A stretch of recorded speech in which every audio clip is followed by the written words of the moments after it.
তোমার আর লজ্জা পাওয়া লাগবে না, বিয়ে হয়ে গেছে। ভাই তুই অনেকদিন পরে বিয়ে শাদী করলি, আমার খুব ভালো লাগতেছে। ভাবিটা আমার মনের মতোই হয়েছে। আচ্ছা গ্রামে মাল কি একখানি ছিল নাকি, আর একখান দোকান হয় না? তোর বাপু না, এই গ্রামে মালই একখানি ছিল। এখন এই মডেলে মাল আর নেই, এখন যা আছে সব অন্য মডেলে। কারণ তুমি যদি নেও তাহলে তোমার জন্য আমি ম্যানেজ করে দিতে পারবো। আব্বা দাঁড়াও, এই ব্রেক। আব্বা ও হচ্ছে না, আমি বহুত ভাবে চিন্তা দেখেছি, ও হবে না, ও হবে না আব্বা। তো হয়েই তো গেছে, আর কি হবে না? ও আব্বা ও হচ্ছে না, আমি বহুত ভাবে চিন্তা দেখি ও হচ্ছে না। তার চেয়ে ভালো করো এই গ্রামে তার একটা দেখে একসাথে বিয়ে সাথে দিয়ে নিয়ে যায়, সাথে ভাবি রয়েছে, আর বাড়ি এক জোড়া বেজোর লোক থাকলে তো নেটা গেন্দাম বাদ দিলে ও হবে না মোট। তার চেয়ে ভাবি রয়েছে, একসাথে বিয়ে সাথে করে আমার বরযাত্রী খাই একসাথে বাড়ি যেতে পারবে না, আমি বহুত ভাবে দেখেছি। বাড়ি নেটা গঞ্জাম বাঁধবে না, না তুই বাঁধাবি নি?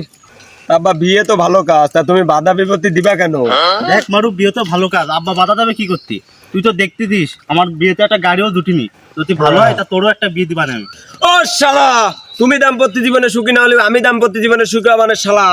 আর কি সে কি দাম্পত্য জীবন এখন শুরু করতে পারলাম না, আমি সুখী হবো না তা তুমি কি করে জানলি? ও শালা, তোমার ভাঙা চুরো বডি হে, এই শরীর তোমার দেহের পরে গিলি ও ভাঙে চুরে কিছু থাকবে না রে শালা। কায়ুম, আমি খুব লজ্জা পাচ্ছি, তুই একটু ঠেক দে। সবাই এরম চুপচাপ হয়ে গেল, মানে কি সত্যি কথা কলম নাকি?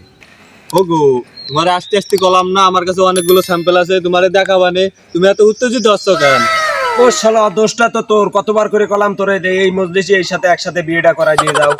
কয়দিন আগে টাইফয়েড জ্বরে আমার ক্যাসিস মার খেয়ে গেছে, এখন তো আমার সেবা করার লোক হয়েছে, চিন্তা কি? হ্যাঁ, এখন তোমার সেবা করার লোক হয়ে গেছে। তুমি 7 দিন জ্বরে পড়েছিলে, তোমার 5 দিন মাথায় পানি দিল কিটা? এই আমি দিলাম। হ্যাঁ, 2 দিন তো রাগ করে আমার সেবা যত্ন করলে না, ওই 2 দিন যদি সেবা যত্ন করতে তাহলে আমার ক্যাসিসটা আর একটু ভালো হইতো, আর একটু ভালো জায়গায় বিয়ে হইতো আমার।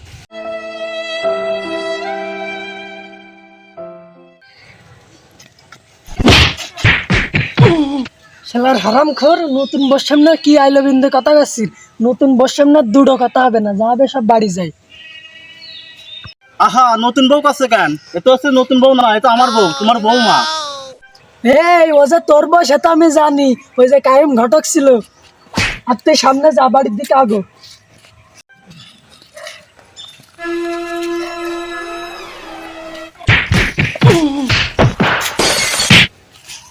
ও শালা, তোমার গাফিলতির জন্য আমার বিয়েটা হয়নি, না এই এক খরচে দুটো বিয়ে হয়ে যায়। আমার বাপের টাকা পাইছি সেরে 3 দিন, যদি 3 দিনের মধ্যে আমার বিয়ে না দিতে পারো তোমার খবর আছে শালা।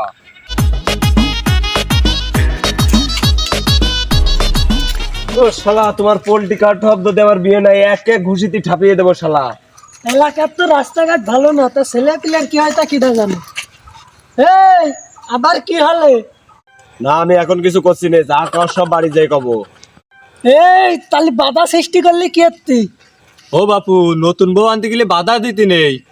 ও শালা, দোষটা তো তোর, তোরে কতবার করে কলাম এই মজলিসি এই ইয়েতে বিয়েটা পড়াই দিয়ে যাতে, তুই তো দিলি নে। তাহলে বাধা সৃষ্টি ছাড়া কি সৃষ্টি করবো? এই তুই না করলি বিয়ের কথা এখন আর কবি নে, এখন আবার বিয়ের কথা করছিস কি হতি?